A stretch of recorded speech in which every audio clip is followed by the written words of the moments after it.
Kenapa tema ini yang dipilih oleh tim pengabdian? Karena ada beberapa kekhawatiran terhadap maraknya kejahatan seksual, terutama yang terjadi di lingkungan pendidikan. Assalamualaikum warahmatullahi wabarakatuh. Waalaikumsalam warahmatullahi wabarakatuh. Selamat pagi, menjelang siang. Alhamdulillah pada pagi hari ini kita diberikan kesempatan untuk kita hadir bersama di pondok pesantren Sabirul Dana ya, dalam keadaan sehat. Di sini Ustaz kami dari tim pengabdian Fakultas Hukum Muda hadir ke sini untuk memberikan beberapa poin materi berkaitan dengan kekerasan seksual terhadap pelajar. Nah, di sini kami juga hadir di pondok pesantren. Selanjutnya berkaitan dengan anggota tim, ada beberapa orang dan yang berkesempatan hadir untuk pada pagi hari ini ada saya Edi Wahyudi sebagai ketua, dan di samping kanan saya ada Ibu Mas Arfa, dosen bagian hukum pidana, dan Pak Dr. Erwin SHMH itu juga dosen pada bagian hukum pidana. Ada beberapa juga dosen yang tidak berkesempatan hadir karena ada kegiatan di luar. Ada beberapa dasar hukum yang bersinggungan dengan kejahatan seksual ini. Yang pertama ada KUHP, yang kedua berkaitan dengan Undang-Undang Nomor 35 Tahun 2014, perubahan atas Undang-Undang Nomor 23 Tahun 2002 tentang perlindungan anak, Undang-Undang Nomor 12 Tahun 2022 tentang tindak pidana kekerasan seksual, dan peraturan Mendikbudristek Nomor 46 Tahun 2023 tentang pencegahan dan penanganan kekerasan di lingkungan satuan pendidikan. Dalam Permendikbudristek ada beberapa bentuk kekerasan seksual. Yang pertama kekerasan fisik, yang kedua kekerasan psikis, perundungan, kekerasan seksual, diskriminasi. Berikutnya kebijakan yang mengandung kekerasan. Dalam Undang-Undang TPKS ada beberapa ancaman pidana yang dapat dikenakan kepada pelaku, ya ini berkaitan dengan pidana penjara, pidana denda, restitusi, rehabilitasi sosial, dan juga rehabilitasi medis. Akan tetapi juga ada hukuman tambahan, yakni yang pertama pencabutan hak asuh anak, pengumuman identitas pelaku, perampasan keuntungan atau harta kekayaan yang diperoleh dari TPKS.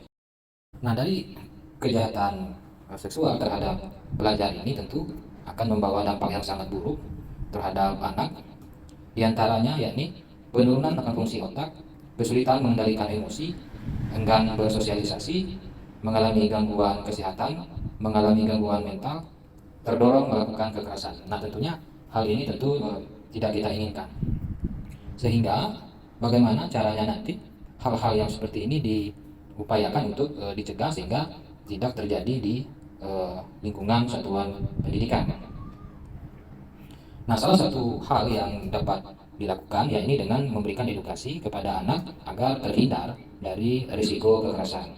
Nah, salah satu yang dilakukan yakni dengan memberikan pengetahuan mengenai cara melindungi diri, bagaimana cara berkomunikasi dengan baik kepada si anak, memperkenalkan hal-hal yang sifatnya pribadi sejak dini, tentunya hal yang berkaitan dengan budi pekerti, dan juga yang tidak kalah pentingnya tentu peran sekolah.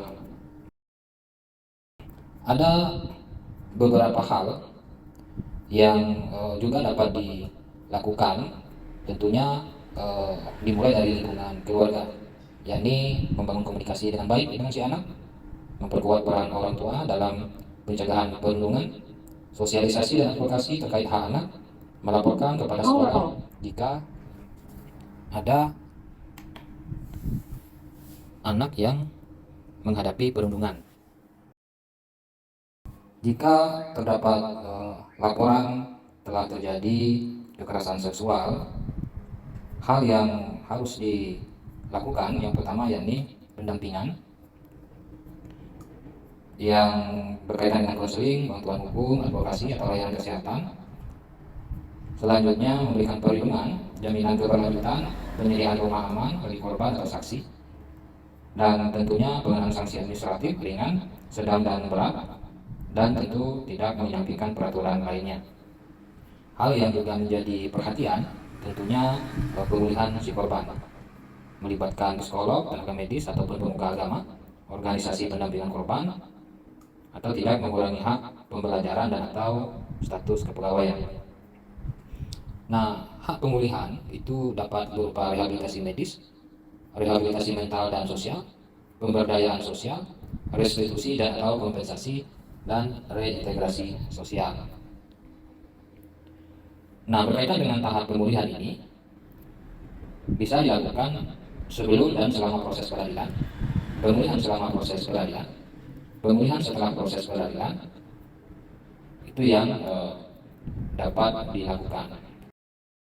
Itu memberikan adik-adik bahan bacaan, mudah-mudahan nanti bisa dibaca materi-materi pokok isi dan yang berkaitan dengan pelecehan seksual. Nanti silakan dibaca dan dipelajari. Dan juga ada buku pena yang mudah-mudahan bermanfaat nanti untuk digunakan. Selesai.